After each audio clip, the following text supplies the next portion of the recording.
Alright, y'all are making finding a clothing manufacturer seem like building the Eiffel Tower with toothpicks, alright? Well, you gotta fly to China and you gotta go door to door. Oh, you need $5,000 for sampling. Oh, you need industry connections. Bro, that is all bullshit. I found my manufacturer for Tamed Psychotic with 0 connections, 0 overseas trips, and definitely not $5,000 to put into sampling. And now we're doing 6 figures a month. We're working with top tier manufacturers, and we've got supplier relationships that other brand owners would kill for. So here's the truth about finding a manufacturer in 2025. Most people fail, or they get scammed, or they give up because they're following outdated advice. All right, they're following advice that worked like back in the day, 2020, 2021, 2022, and then they're getting scammed because they don't know what to look for. But I'm going to show you exactly how to find, vet, and then build relationships with manufacturers that will take your brand to the next level and bring your designs to fruition. And this is not some basic YouTube tutorial, okay? This is quite literally an exact blueprint for finding manufacturers that won't scam you, will help you create great products, and will take your brand to the next level. And I learned this shit the hard way, okay? Getting scammed by manufacturers. Yeah, that's so bad. So bad. Production delays, getting fucked on my PO negotiations, all this shit, and I'm giving you a shortcut with this one video. So please like the video,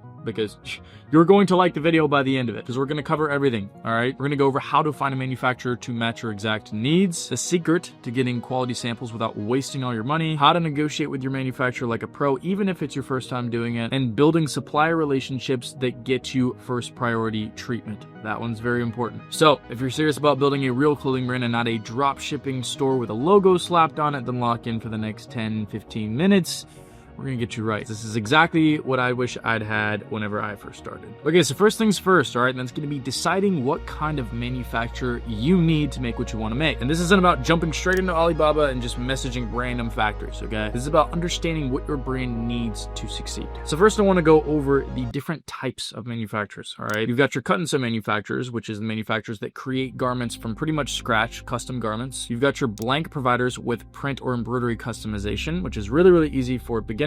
You've got local and overseas manufacturers. You can go with one or the other. And then you have your specialized manufacturers that specialize in one specific thing, whether it's knitwear or denim or washes or moto gear, could be anything, right? So it's just really, really important to understand, okay, if I want to get this made, or if I'm a beginner, or I want to get custom garments made, I'm going to do this, or I'm going to do this, or I'm going to do this, all right? So if you want to get like custom hoodies or jackets or custom jeans made, then you're going to want to go with a cut and sew manufacturer, right? You're going to find that on Alibaba or on Instagram or something like that. If you want to go with just like t-shirts with a cool graphic on it, right? You're a beginner, then you're going to want to go with a blank provider, probably in the US, that's going to be able to just source blanks for you, no customization, no tech packs, literally just a mock-up, and then they'll print them, the design, or embroider the design in-house for you, right? I do this with my t-shirts and with my hats. With my t-shirts, mine are actually custom, but in the beginning, I did them with t-shirts. And I actually still do this sometimes with like hats, beanies, scullies, sometimes like athletic shorts, stuff like that. And then to kind of cover these specialized manufacturers, this is stuff that more than likely most of you won't really be getting into right away. If you want to do something super, super creative or unique, then you'll kind of get into it as you kind of like start with this and try overseas manufacturers and cut and sew manufacturers. Cut and sew manufacturers and specialized manufacturers are typically one and the same, unless you're doing like jewelry or accessories, and then you'll have a lot of like local manufacturers that specifically specialize in like jewelry, trinkets, accessories, stuff like that. Or you'll have like an overseas manufacturer that specifically specializes in denim. That's kind of like chapter 2, chapter 3, right? That's kind of like the level up, right, from where most people are starting, or most people need to start, is sourcing blanks from local manufacturers that do, you know, screen print and embroidery, and then doing custom cut and sewn manufacturers, working with them overseas. That's pretty much where most of you are going to want to start. Now, one thing I want to talk about is location considerations. All right, a lot of these manufacturers are going to be in different locations: China, Pakistan, Vietnam, Taiwan, the US, Mexico, UK. But for this video, I mainly want to cover 3 different locations: China being the first, Pakistan being the second, and the United States being the third. All right, United States being domestic if you live in the US. Now, first, let's talk about China. The benefits of working in China. The first benefit being that you have trade assurance, right? China is the capital of manufacturing of the world. All right, that's where fucking everything is made. So they have a lot of trade assurance, which assures you that you will not get scammed, pretty much. That is, if you're working with a manufacturer that is a verified supplier and has trade assurance, which you can check to see if they do, if they're on Alibaba and they have that little verified trade assurance check under their name. Now, another thing to mention about manufacturers in China is your selection is going to be a lot bigger. They have access to a lot more fabrics, a lot more hardware, a lot more equipment than we do in the US or Pakistan does. Pakistan is a younger manufacturing country, right? They haven't been doing it quite as long, so they haven't refined their processes, their machinery, their supplies, their equipment. They're just not quite as mature as China is. Let's consider China the most matured country for manufacturing goods, specifically clothing. They've been doing it the longest, they've been around the longest, they have the most options, they are the manufacturing king. And what comes with that is higher quality goods, right? Because they've been doing it longer, they have more access to supplies, to machinery, to equipment. So they're going to produce typically better quality garments than you'll see here in the US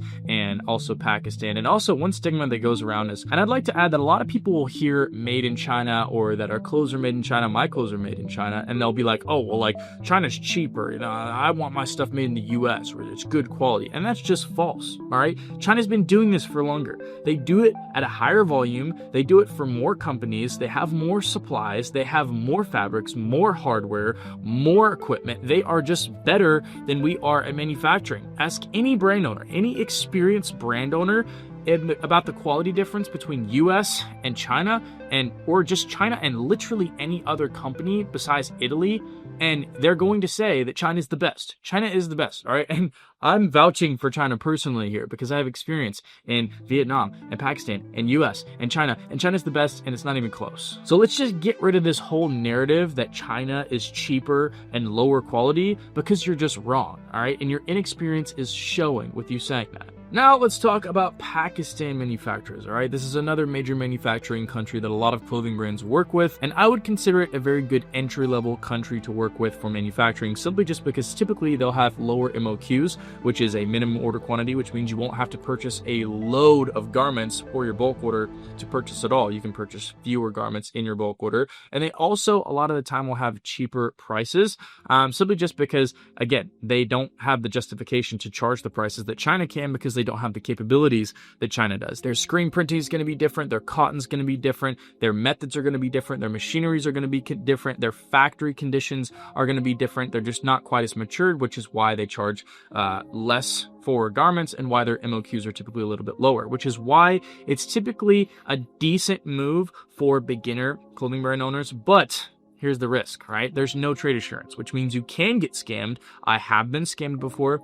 I will disclose that right now. I've been scammed in year 2023, October. I was scammed of about $30,000 of clothing. My bulk order came in after I'd already paid it, and everything was fucked up, and they did not refund me nor make it again for me for free. So yeah, I got screwed by Pakistan, and then I tried again in December of 2024, and they fucked me again with bad samples, a really, really bad bulk order.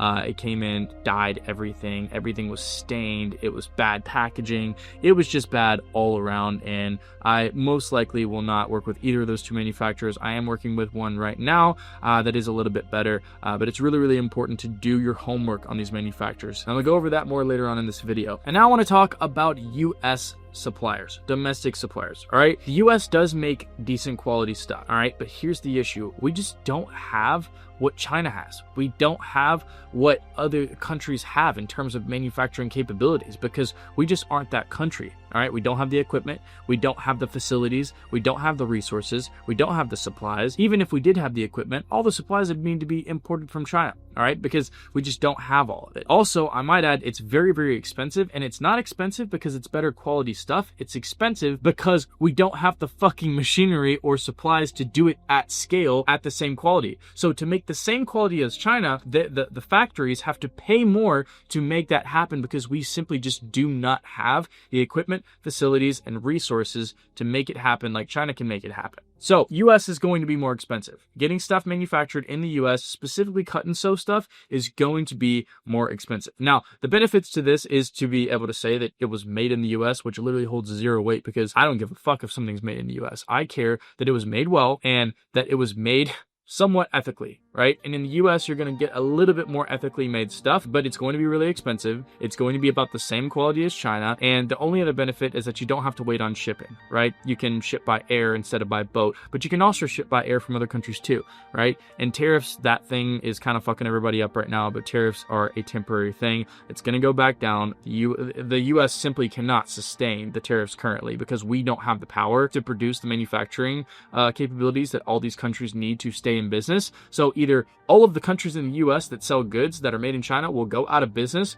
or the tariffs will go back down and we'll go back to business per usual. So with normal tariffs, it really doesn't benefit you that much. It saves you a few dollars on freight, getting the product shipped from China or Pakistan to the US. You don't have to pay that, but you still have to pay for the shipping from the factory in the US to your place, which is going to cost you a little bit of money. So it's really not a huge trade-off, but yeah, making it in the US is cool to say, I guess, and that's pretty much the biggest benefit. Okay, so the first thing to really consider is making sure that what you want to make matches the manufacturer that you're picking. All right, that your manufacturer can actually make what you're picking, right? That the target price point that you have in mind, maybe you want to sell hoodies for $80, right? It's pretty expensive, which means you really need a really nice hoodie, right? If you're selling a hoodie for $40, then you don't need a manufacturer that makes really nice quality premium hoodies because you're selling cheap hoodies. You know what I'm saying? So you really need to understand, okay, if I want to make really nice garments or if I want to make avant-garde garments, runway garments, t-shirts, hoodies, then I need X manufacturer, right? We're going to go over that in this video. And my recommendation for that is to start with very simple cut and sewn pieces and blanks, all right? Because there's not much you can fuck up on really simple cut and sewn pieces and blanks. You can't really fuck up size charts on blanks, right? You can fuck up size charts on really simple cut and sew stuff, but it's easier to do than the really hard, complicated stuff, right? You can fuck up placement, you can fuck up tech packs, you can fuck up call sheets. There is a lot to fuck up. So I'd recommend starting with something simple: hats, t-shirts, hoodies, sweatpants, simple stuff like that. And blank companies make this very easy. Made Blanks, LA Apparel, Lane 7. There's a bunch of good blank companies that have a lot of different blanks to offer you, where you don't have to worry about screwing up the sizing or the shrinkage from the wash or the placement or all that stuff, right? And then you can just have them printed locally or overseas, right? So that is my recommendation, to start with simple stuff. And then as you gain experience with call sheets, tech packs, communications with your manufacturer, then you can move to the more complicated shit. These are all things that we need to think about before we get started with our first manufacturer. And here's a quick reality check on manufacturers before we get into this. First of all, most manufacturers show designs that they didn't make on their Alibaba, like, you know, search profile. That's all pictures of other shit that they did not make. They're just trying to get you to click. So it's really important here to understand and decipher what they did make versus what they didn't make based on what they're displaying on their profile. And the way to do this is simply just by asking them for previous work, not the photos from the Instagram from the clothing brand, not the photos from the website from the clothing brand, the photos from their warehouse, in-house, of the clothes getting made. All manufacturers, they take videos of stuff getting made in their warehouse to show customers for this exact reason. So that's going to be how you're going to decipher whether or not they actually made the clothes that they're advertising that they made or not, simply just by asking them for factory videos and factory images of that clothing in-house. All right, that's very important before we get into everything. Okay, now let's talk about where to actually find these manufacturers without getting scammed. I've tried every platform, every method, and I'm going to break down what actually works in 2025. Now, the first is the Alibaba method. All right, this is the most popular method. This is my preferred method, and here's how it's done. Okay, first go and create an account on Alibaba.com. Then go to the search bar and type in whatever you want to get made. I want to get a hoodie made. Okay, hoodie manufacturer. A bunch of manufacturers are going to show up. So what you're going to do now is you're going to go to the little checklist on the side, that filters thing. You're going to select trade assurance, which ensures that you won't get scammed and that you'll get your money back if stuff comes in or doesn't come in. And that's essentially just going to make sure that you don't get scammed, right? That you'll get your money back if stuff comes in wrong or if stuff doesn't come in at all. And the next thing you're going to select is verified supplier. All right, you'll also see this labeled underneath their Alibaba shop name.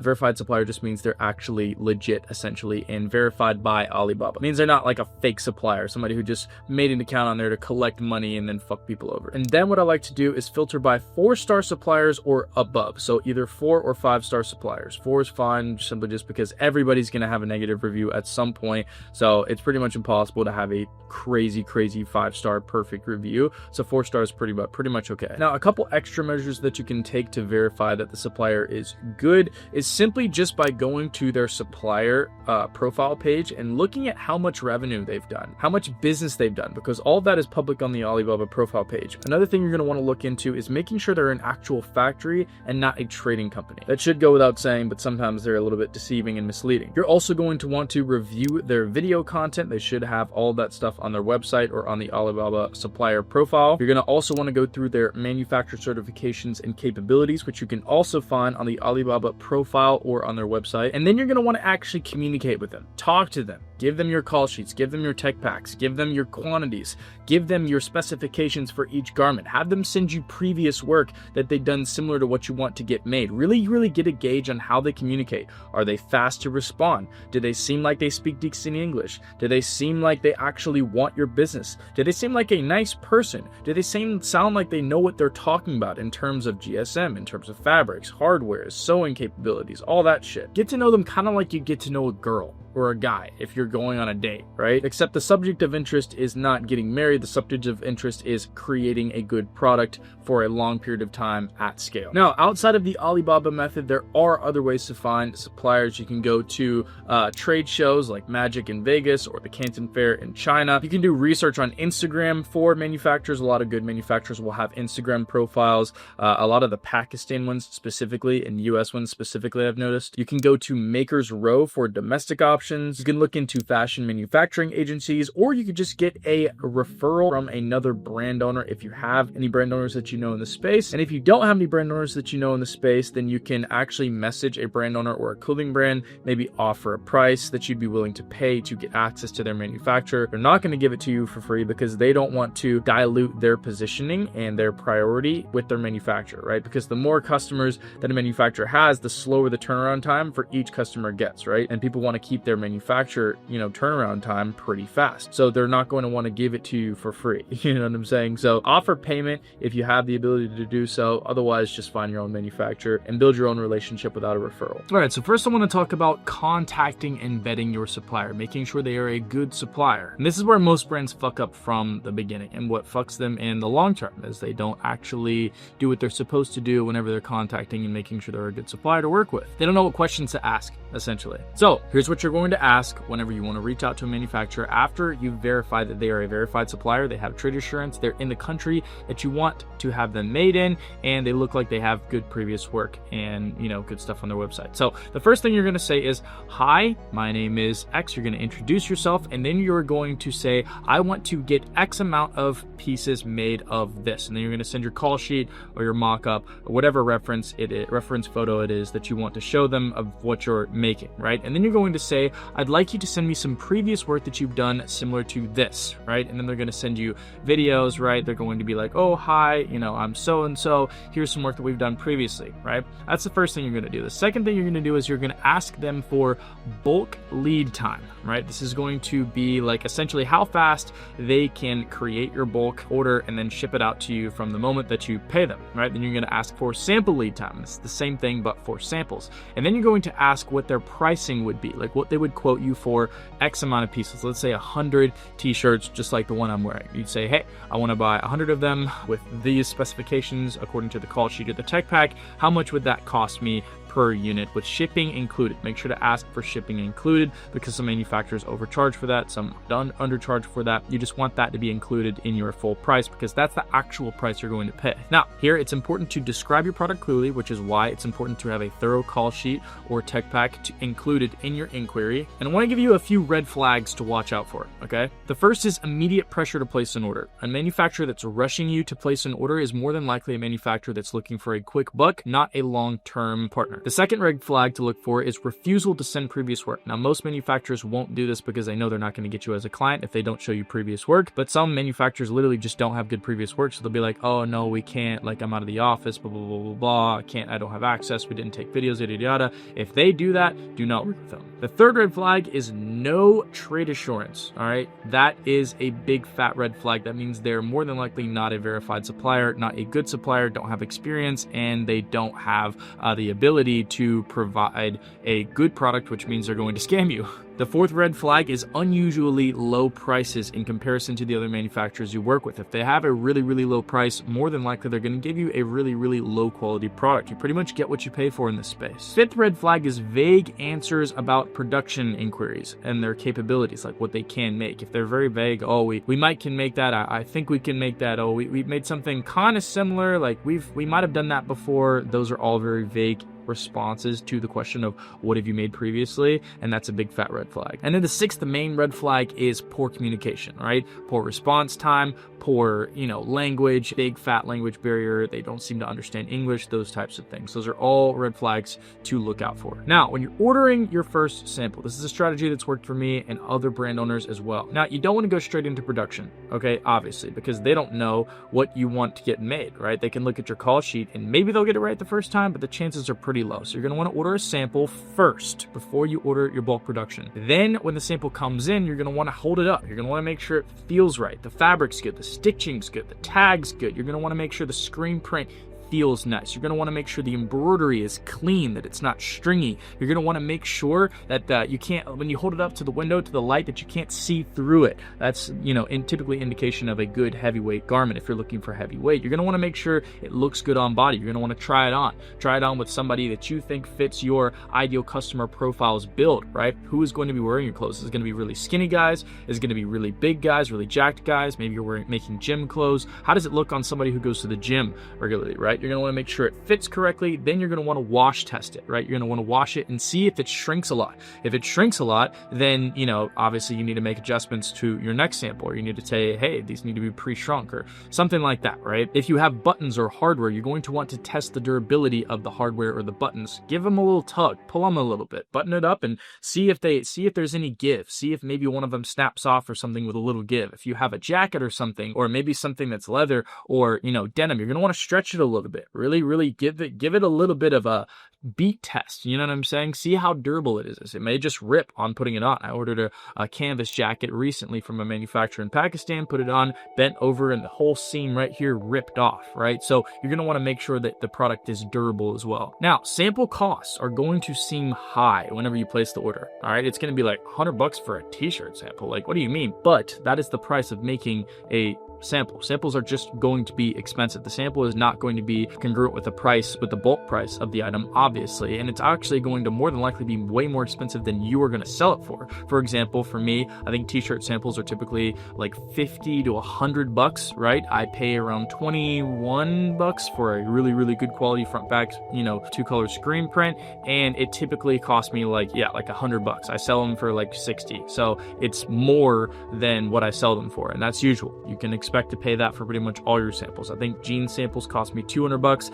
I think hoodie samples cost me about $150. Sweatpants are about the same. It really, really is just normal for it to be pretty much 2 to 3x what you're going to sell them for if they're a good quality garment. Now let's talk about sample approval process. All right, whenever you get your first sample in, you're going to want to take notes and photos of everything you don't like about it. You're going to want to take notes of what you do like about it. And the first thing you do is you affirm what they did well, right? You guys did great with the sizing. You guys did great with the stitching. You guys did great with the screen print. And then you're going to want to cover exactly in detail what you didn't like about the garment. Maybe the placement of the screen print was wrong. Maybe the tags was like see-through. Maybe the embroidery was kind of stringy. You know what I'm saying? You need to be very, very specific. You need to take photos too to make sure that they know exactly what's going on. And then you're going to want to make a revision brief. All right. Now, a revision brief is a very, very simple picture with a circle and a line and a text box that says, hey, do this differently. Do it in this way. And it indicates exactly what you want done differently. Revision briefs are very, very, very key for getting a good next sample. And then you're going to repeat the process. You're going to get your second sample in, take note of what you really, really liked about it and what you really, really didn't like about it, and then get your third sample. Sometimes you need 1 sample, sometimes you need to make 3 samples, sometimes you need to make 5 samples. It really just depends on how difficult the item is to make, how intricate it is, how many details it is, and also how good you are with your revision briefs. If you're really good with revision briefs, more than likely you're only going to need maybe or 1 second sample, right? Now I want to talk about this concept of free samples, okay? More than likely you're not getting free samples unless you're placing consistent bulk orders. I get a lot of free samples, but that's just because I place a bulk order pretty much every single month. month, then it's of considerable size. So they know that, oh, if we do a really good job on the sample, we give them a little break on the sample, he's more than likely going to buy the bulk order from us and we're going to make more money. So that's pretty much the only way to get free samples legitimately. I wouldn't try and skirt the process. I wouldn't try to ask the manufacturer for free samples right off the bat, because you have zero leverage, right? They don't even know if you're going to pay them, right? They don't know if you're going to order the bulk order, but if they do know with confidence that you're going to place a bulk order of that, then more than likely they'll be willing to work with you, maybe cut you a deal, maybe even give it to you for free, but that's not guaranteed and you shouldn't expect that. Now, I want to talk about communication with these manufacturers, okay? You're going to want to not just rely on verbal communication, right? Big, long explanation paragraphs. You're going to want to also use visual communication, right?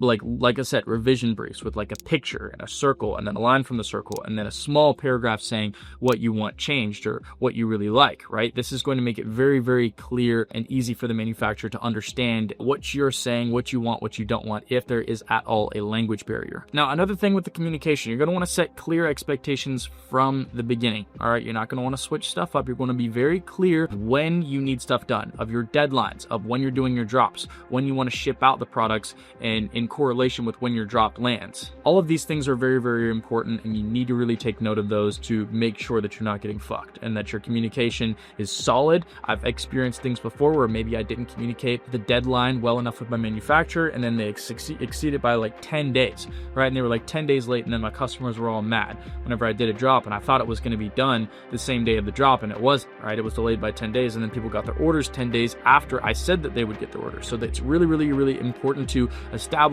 those expectations in the beginning, early on as possible. Now, another thing I'd like to add in terms of communication, you're going to want to have screenshots and documented communication, documented expectations, documented deadlines, documented agreements, right? Because this will ensure that you have something to reference back to whenever maybe you set an expectation and you guys came to agreement and then maybe they didn't hold up their weight. You have a screenshot to send to them and said, hey, you said this here, so what's your excuse? Like, why can we not do that? And that's how you can leverage discounts if they screw up, or, freebies, or better, communication, or, turnaround times for samples, maybe even free samples. So you want to make sure that everything is documented. But I will also say you also want to pair that with a good phone call, right? Every single time I place a purchase order, I'm on the phone with the manufacturer in addition to the documented, oh, we want this, this, and this, and this. This is our prices. This is what we're paying. This is when the completion date will be, right? You also want to get on the phone and make sure they know you're serious, make sure they know this is important, give all the details of your drop, when it's going to be, when you want to ship everything out to your customers, what all you want included in the boxes, how you want them organized. All this stuff is very, very important, and I encourage all of you to hop on the phone with your manufacturer when you can. That just encourages them to have a higher standard for you, to show you respect on the phone, to see you as their client rather than just like a number on their phone. It attaches a face to a name and a WhatsApp number. It really just humanizes you to your manufacturer, to treat you like a human being, to treat you like they respect you, right? That's just something to help with that. Now, I want to talk about creating detailed tech packs and call sheet. This is where communication gets really, really important and detailed, right? Because your manufacturer needs to know exactly what you want made to make exactly what you want made, right? You have a picture in your mind of something and you have an idea of how you want it to fit, how you want it to feel, where the print's going to be. You probably have a picture on your computer and on your phone of how it's going to look, right? But you need to be very, very detailed with this and leave nothing up for assumption to your manufacturer, because they're going to assume the cheapest option, whatever's going to be the easiest, quickest thing for them to make, they're going to do. So if there's any vagueness in your call sheet or your tech pack and they don't have previous experience with what you want done, they're going to fuck it up, and then you're going to be pissed off. But you can't be pissed off because you're the one who forgot to tell them in the call sheet, right? So that's an issue that you're going to want to make sure that you prevent ahead of time by being very, very detailed in your call sheets and tech packs. So what is a tech pack? All right, to go over that quickly, a tech pack is essentially a document that shows a mock-up of your clothing, what it is that you want made, and then a very detailed description of everything about it, all the customization details, the size charts, the measurements, the graphic, the placement of the graphic, the design applicant. Do you want it embroidered? Do you want it screen printed? Do you want it DTG? Do you want it DT? You need to make sure essentially they know exactly how you want the garment made so that they can pretty much just adhere to what's in your brain and your vision for the garment, so you don't have to have it sampled a million times and then get pissed off at them again whenever you just didn't tell them what you wanted, so they made an assumption and the assumption wasn't the same as yours. Now, what's really, really important here is to not make it too complicated. I'm telling you to put all the details in there and don't be vague,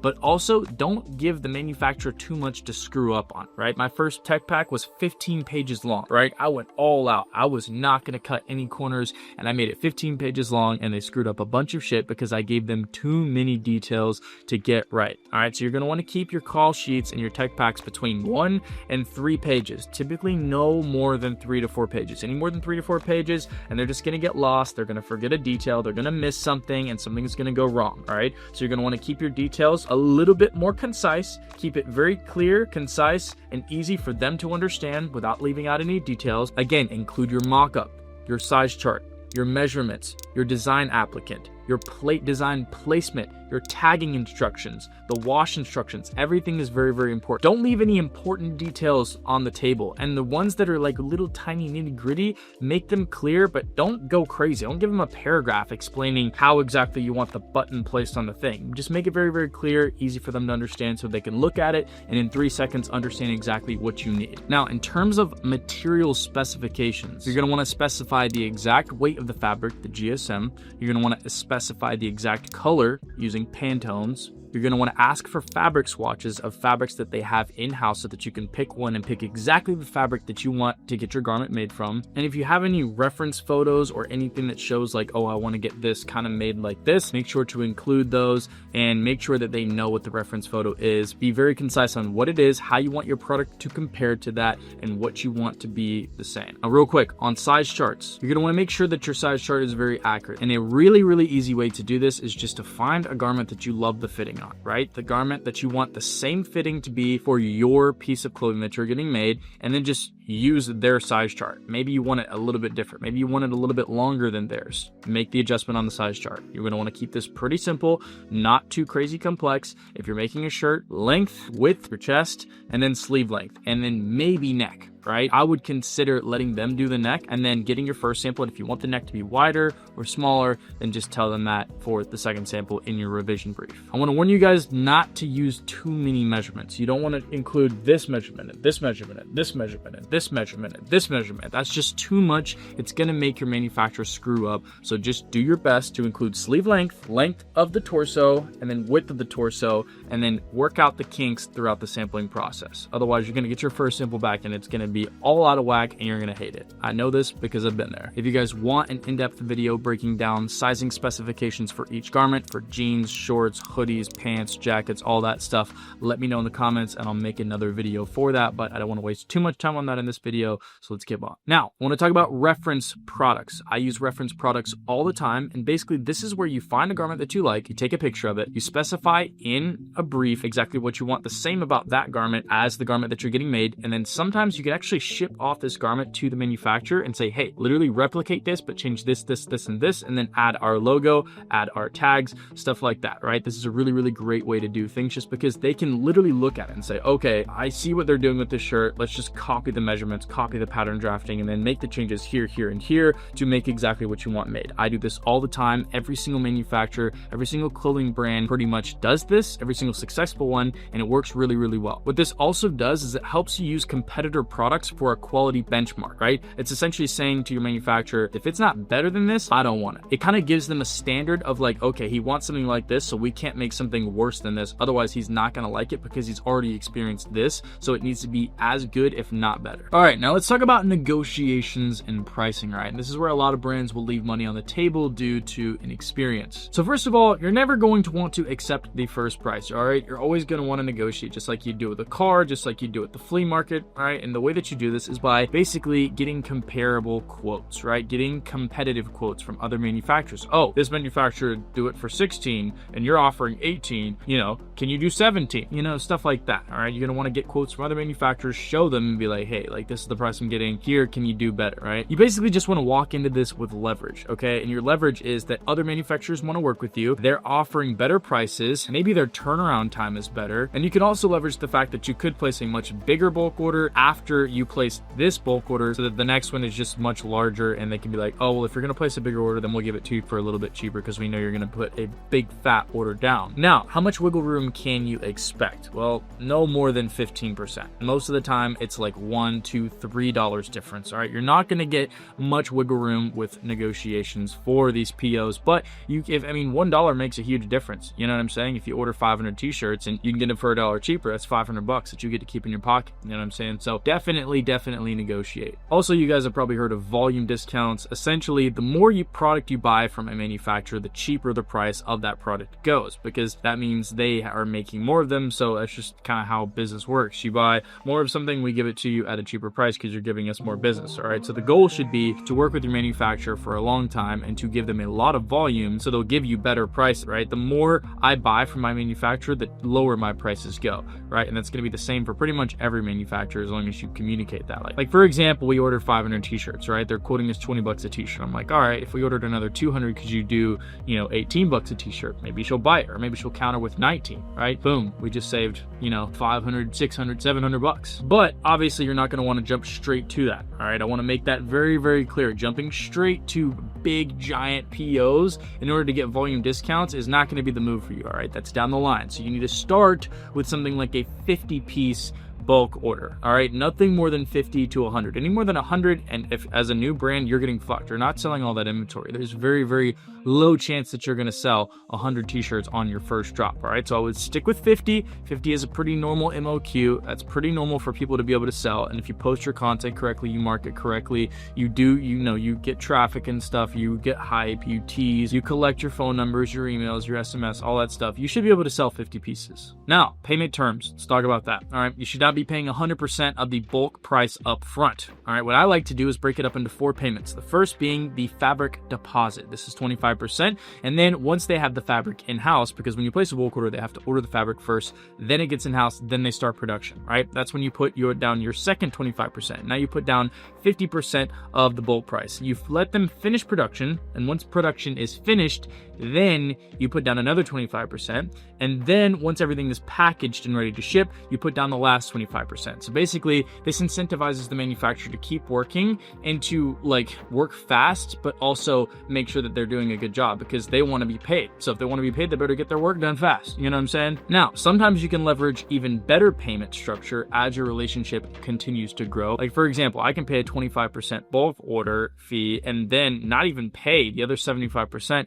until everything's done half the time, all right? Because my manufacturer knows I'm going to pay her because I've paid her 1,000,000 times and she knows I'm going to probably pay her 1,000,000 more times. But that is earned, and for the time being, I'd stick with the 25 split until you've built that relationship very solidly. Now, I want to reiterate here that you should not release the final payment until they have shown you videos of your stuff ready to ship by the courier, all right? And trade assurance, obviously is something I'd like to also reiterate. That's going to protect you, but I just want you guys to be protected. I don't want you guys to get scammed, especially if you're working in Pakistan or a country where there is no trade assurance. You're going to want to make sure that they are showing you items packaged in boxes ready to ship, because otherwise there's a chance after you send that last payment that you just get blocked, all right? But if they've gone through the trouble of making all the items and then packing all the items in boxes and getting shipping labels ready, then they're going to ship your stuff because they don't have anything to lose by that. Now, in terms of costs, all right, there's going to be a lot of fees and stuff that you're going to be like, oh, what the fuck is this? Are you guys scamming me? More than likely, they're not scamming you, all right? The main 2 fees are going to be your sample costs, your bulk price for the actual items, and then your freight, right? Your customs fees, your, shipping fees, the cost to ship items. It should be a few dollars. Right now, again, tariffs are all jacked up, so it's going to be really fucked and out of whack. But obviously, that's going to go down very shortly. It's literally not sustainable for more than maybe another week. And yeah, you guys should be fine. I wouldn't worry about that.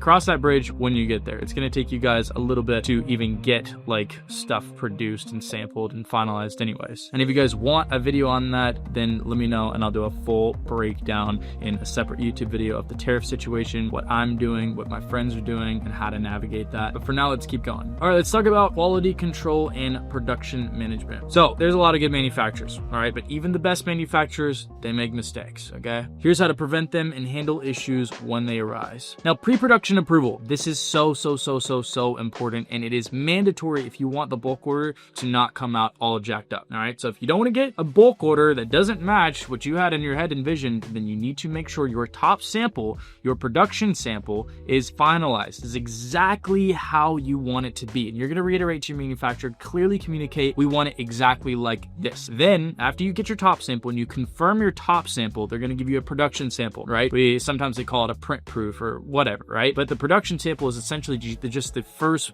bulk produced, mass produced item that you ordered, right? And if the top sample matches the production sample, then you should be fine. All right, you should be fine. Make sure to do this for each item that you create, each SKU. You're going to want to make sure measurements are good, that there was no shrinkage after the wash. This is a huge one. It's fucked me. It's fucked a lot of other brand owners. Make sure there was no shrinkage after they apply a wash. Make sure that the fabric is the same, the weight of the fabric. Make sure that the color is matched to the color that you requested. Make sure the hardware is very firm, steadfast, safe, durable, and make sure your graphic is in the right place, isn't too big or too small, and is made with the correct design applicant. Now, during production, you're going to want video and photo of production to make sure things are going smoothly, that nothing looks off. So you're going to have your manufacturer say, hey, please send me videos and pictures during production so that I can make sure everything's going well, so that you can spot little details early on if they're screwing something up, right? You're also going to be wanting to communicate very frequently during production to make sure everything's checked, to make sure everything is on schedule, to give them accountability so they don't slack off or like pause your project to work on another project for a different client. You're going to want to make sure that they know that you're essentially looking over their shoulder during the production process. All right, now I want to talk about building a long-term relationship with your suppliers and your manufacturers. This is a concept that's really, really overlooked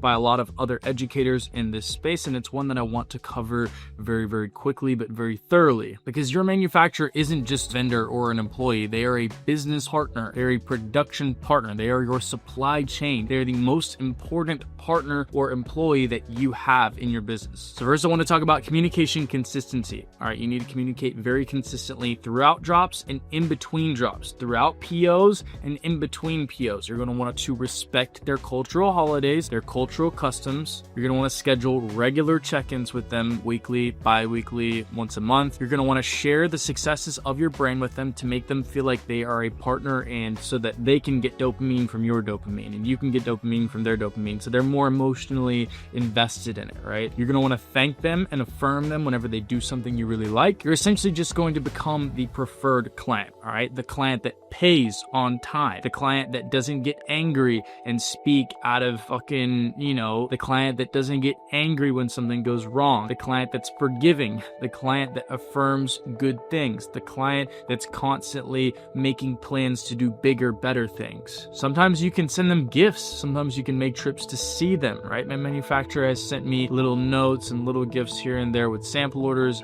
and it really does make a difference. And you also want to essentially just sell them the dream. Like, tell them like what your goals are. Tell them what your dream is. Tell them you're gonna be the biggest. Tell them you're gonna have a massive empire of a clothing brand and they're gonna be a part of it, right? You want them to feel like they're a part of like the journey. My manufacturer loves working with me because they feel like they've been a part of my journey, from placing, $5,000 bulk orders to placing $50,000, $60,000, $70,000 bulk orders. And it feels good for them too. It helps you to plan production capacity in advance. It helps you to negotiate better POs, and it just provides for a better working environment and experience for everybody. Here's how you're going to take your manufacturing to the next level. All right, the next notch up. First, you're going to get into seasonal planning. All right, planning production and drops and shipments around their holidays, specifically Chinese New Year. You're going to get into booking production slots months in advance to make sure that you're not put behind a list of other people who are more prepared than you. You're going to get into managing lead times with retail deadlines, staggered production scheduling, factory exclusivity agreements, creating manufacturing calendars, planning drops 6 months in advance, incorporating buffer times for delays and issues that may arise. You can really take this shit to the next level, and I'll go deeper